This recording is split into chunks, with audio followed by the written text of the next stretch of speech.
안녕하세요. 마마베어 서은지입니다. 오늘은 자폐 스펙트럼 성향이 있거나 자폐 스펙트럼 장애를 진단받은 베이비베어들을 위한 시간을 마련해 보았어요. 먼저 DSM-5에서는 자폐 스펙트럼 장애는 다양한 분야에 걸쳐 사회적 상호작용에 지속적인 결함을 보이고 제한적 반복적인 행동이나 흥미를 나타내는 등의 증상이 초기 발달에 나타난다고 합니다. 그리고 감각 정보에 대한 과잉 또는 과소 반응들을 보이기도 한다고 하죠. 그래서 자폐 스펙트럼에서 말하는 증상을 지닌 친구들은 언어, 인지, 감각 발달 등이 늦어질 수 있습니다. 자, 그러면 언어치료사인 마마베어가 도와드릴 수 있는 것, 오늘은 무발화, 즉 의미 있는 단어 표현을 아예 하지 않는 ASD 아동을 위한 재미있는 언어놀이를 알려드릴까 해요. 집중해 주세요. 꼭!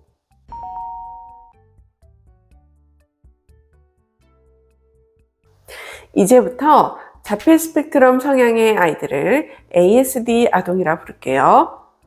우선 다양한 감각 정보를 수용하고 해석하는 데 어려움이 있는 베이비베어들은 특정 감각만 추구하는 경향이 있어요.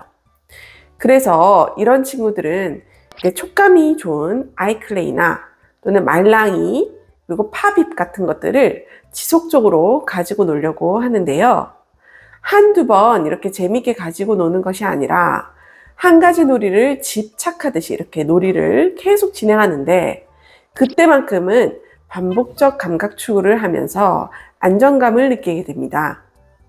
또는 구강 감각이 예민한 베이비베어들은 자신이 좋아하는 음식만을 먹으려고 하거나 턱이나 혀를 잘 운동해서 씹지 않고 꿀꺽 삼키기만 하거나 입에 머물고 있는 그런 모습을 보이기도 해요.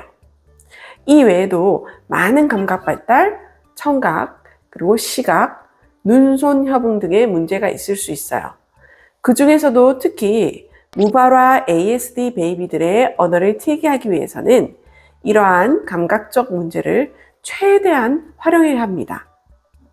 언어가 안 트이고 보기에 이상하게 느껴지는 감각 추구만 하는데 왜 그런 행동들을 사라지게 도와주지 않고 이렇게 활용을 하냐고요? 발달이라는 게 너 그거 하지 마 라고 말한다고 해서 발달을 안 하는 게 아닙니다. 오히려 소거시키려고 행동을 제지하면 할수록 타인에 의해 사라진 감각을 채우기 위해 문제 행동을 더 많이 하는 모습을 볼 수 있어요. 그래서 저는 일보 후퇴에서 감각적 문제를 지금 당장 없앨 수는 없으니 이 부분을 활용해서 언어를 먼저 끌어올린 다음에 언어나 인지 수준이 향상되면 그때는 감각적 처리보다 인지적 처리를 하게 될 수 있다는 것입니다.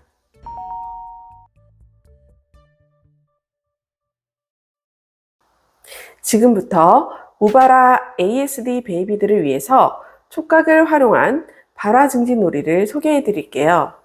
영상을 잘 보시고 우리 아이는 어디에 속하는지 또 어떻게 활용을 해야 도움이 되는지 확인해 보고 아이와 함께 꼭 활동해 보시길 바래요.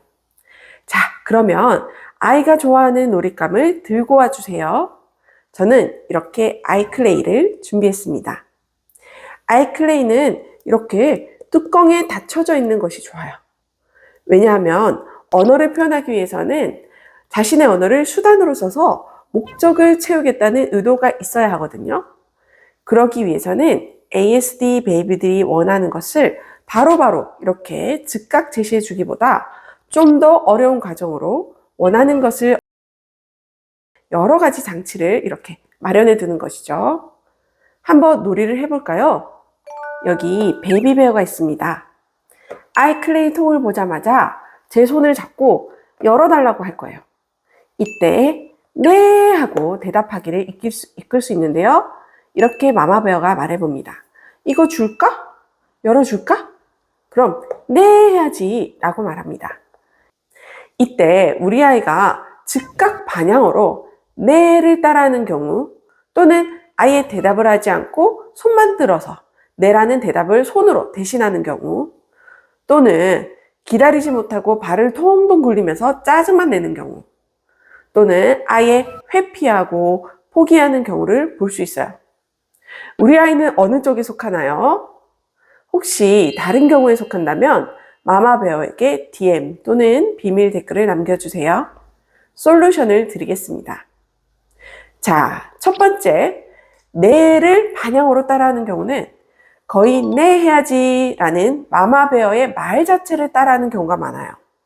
이럴 경우엔 마마베어가 진짜 대답하듯이 해야지 라는 말을 빼고 네 라고 말을 들려주시고요.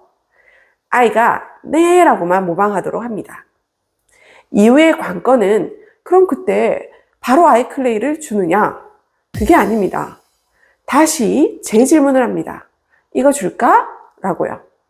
이때 학습이 된 아이는 네 라고 대답을 하게 되는데, 이것을 반향어로 생각하기보다는 금방 들었던 언어를 학습해서 다시 표현한 것으로 볼 수 있어요. 그렇게만 한다면 우와 잘했어 최고야 최고야 하고 안아주거나 이렇게 쓰다듬어 주거나 세상에서 가장 행복한 목소리로 칭찬해 주세요. 조금 이렇게 과하게 칭찬해 주셔도 됩니다. 우리 아이들은 칭찬을 정말 좋아하니까요. 그렇게 되면 아이클레이라는 감각 추구를 위한 도구를 얻기 위해서 언어를 학습하고 인지 처리하게 됩니다. 두 번째, 네를 말로 따라하지도 않고 손만 드는 친구들은 나는 말하는 것도 싫고 그냥 손 들 테니까 알아서 빨리 주세요 라는 뜻일 수 있거든요. 그래서 네라는 말을 바라지도 않는 조금 무심한 마마베어의 마음이 중요합니다. 그냥 와 같은 소리만 내어도 옹 했어, 어우 잘했어 라고 하는 것이죠. 그 이유는 무발화 아동일수록 어떤 소리든 다양한 소리를 내어서 그 중에 의미 있는 단어들을 매칭을 시킬 수 있어요. 아이의 행동만으로 소통하려고 하는 아이라면 소리부터 많이 내게 일단 해야 된다는 것입니다. 소리라는 것은요, 엄마, 물, 그런 것과 같은 의미 있는 단어가 아니라 흔히 우리가 옹알이라고도 하는 빠, 뽀, 뭐 이런 것과 같은 모음, 자음 소리를 말해요. 세 번째, 기다리지 못하고 발을 동동동동 굴리면서 짜증만 내는 ASD 아동의 경우에는요, 나는 말도 안 할 거고 손도 안 들 거야. 그냥 지금 빨리 내놔! 라는 뜻일 수 있어요. 결국 첫 번째, 두 번째에서 보았던 모습들도 보이지 않고 기다리기가 어려운 아이일 수 있다는 거예요. 그럴 때는 손이라도 들어서 내라는 대답을 손으로 이렇게 해야 한다고 하고 그렇게 해야만 준다고 하거나 아무 소리라도 내기만 하면 준다고 합니다. 이가 없으면 잇몸으로 라는 우리말 속담처럼요. 3이 안 되면 2라도 하고 2가 안 되면 1이라도 해야 자신이 원하는 것을 얻을 수 있다는 것을 이해시켜야 천천히 발달이 향상될 수 있어요. 네 번째, 아이의 회피하고 포기하는 아이의 경우에는 포기하지 않도록 더 강한 자극을 줄 수 있겠죠.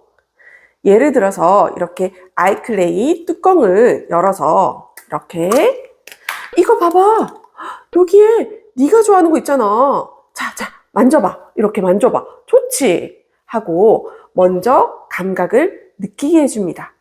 그러면 우와 바로 이거야 하면서 가져가려고 할 때 마마베어는 다시 아이클레이 뚜껑을 닫고 이렇게 소리를 내게 하거나 네 라는 표현을 손으로 하게 하거나 또는 둘 다 잘하는 아이라면 네 라는 단어를 더 정확하게 표현하게 하거나 그렇게 도와주셔야 합니다.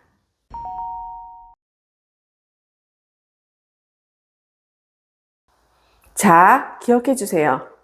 무발화 아이들을 위해서는 아이들이 좋아하는 감각을 활용해서 이러한 감각에 접근하게 하고 인지적인 처리를 할 수밖에 없는 상황을 만들어주고 언어 표현이나 이해를 하지 않으려고 하면 조금 한 발 물러서서 감각을 가지고 놀이만 하다가 다시 한 3분, 5분 뒤에 똑같은 과정이지만 조금 다른 방식으로 접근을 해서 다른 소리를 내도록 유도를 하거나 의미 있는 단어로 표현하도록 이끌어내는 것입니다. 혹시 가정에서 해보셨는데도 어려우시다고요? 그럼 지금 바로 마마베어 인스타 혹은 블로그에 DM 또는 댓글 남겨주세요. 친절히 상담 도와드리겠습니다. 그럼 마마베어는 우리 베이비베어들을 만나러 가야 해서 이만 인사할게요. 다음에 또 만나요. 안녕.